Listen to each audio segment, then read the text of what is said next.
ಕಲಪ್ಕ bill ಯಾಕಟ್ಟಿಲ್ಲ? ಯಾಕಪ್ಪ lineman ಸಾಹೇಬ, ಇಡೀ ಓಣಿ ಕೊಡೋ ಬಿಲ್ ನನಗೆ ಒಬ್ಬಗ ಕೊಟ್ಟಿ ನೋಡಿ ಈ ನಮ್ನಿ ಬಿಲ್ ಬಂದೈತಿ. ಏನ್ ಆಟ ಹಚ್ಚಿರಿ ನೀವು ಕೇಳ್ಬೇರ? ಸಾಕಾಗಿದ್ ನಿಮ್ ಸಂಬಂಧ ನನಗ. ಹಂಗಲ್ಪ ಕಾಕ, ಬಿಲ್ ನಾವ್ ಯಾಕೆ ಜಾಸ್ತಿ ಕೊಡೋನು? ನೀ ಎಷ್ಟ್ ಯೂಸ್ ಮಾಡಿರ್ತಿ ಅಷ್ಟ ನಾವ್ ಕೊಟ್ಟಿರ್ತೇವೆ ಬಿಲ್ಲ. ತಾಯಿಲಿ ಬಿಲ್ ನೋಡೋನು. ನೋಡಿಲಿ, ಗೃಹ ಜ್ಯೋತಿದೆಲ್ಲ ಮೈನಸ್ ಆಗಿ ಬರೀ 200 ರೂಪಾಯಿ ಬಿಲ್ ಬಂದಿತ್ತು ಅಷ್ಟ. ಇದೇ ನಿನಗ್ ಭಾಳ ಅಲ್ಪ. ಬಾಳ ಅಲ್ಲ, 200 ರೂಪಾಯಿ ನಿನಗೆ ಸಣ್ಣದಿರ್ಬೋದ, ನನಗ್ ದೊಡ್ಡದು ಮಾರಾಯ. ಈ ನಮ್ನಿ ಬಿಲ್ ಹಂಗ್ ತುಂಬಿಲ್ಲ, ಆಗುದಿಲ್ಲ, ನನ್ನ ಕೈಲಿ ಆಗುದಿಲ್ಲ. ಕಾಕ, ಮತ್ತ 60 ವ್ಯಾಟ್ ಇನ್ನು ಬಲ್ಬ್ ಅದಾವೇನ ಮನ್ಯಾಗ?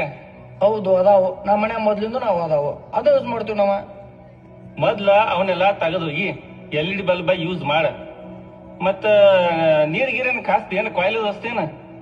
ಅಲ್ಲೋ ಸಾಹೇಬ, ಇಂತ ತಂಡ್ಯಾಗ ತಣ್ಣೀರ್ಲಿ ಜಳಕ ಮಾಡಿ ಶೆಟದ ಸಾಯಿ ಅಂದಿ. ಐತಿ ಒಂದ್ ಕಾಯಿಲೆ ಐತಿ. ಕಾಯಿಲ್ ಇಟ್ಟೇನ? ಮಳ್ಯಾಗ ಹೀಟರ್ ಬೇಕ, ಬಿಸಿಲಾಗ ಫ್ಯಾನ್ ಬೇಕ, ಇಷ್ಟೆಲ್ಲಾ ಯೂಸ್ ಮಾಡ್ತಿ. ಮತ್ ಬಿಲ್ ನೋಡ್ರೆ ಕಡಿಮೆ ಬೇಕೇ ನಿನ್ಗ?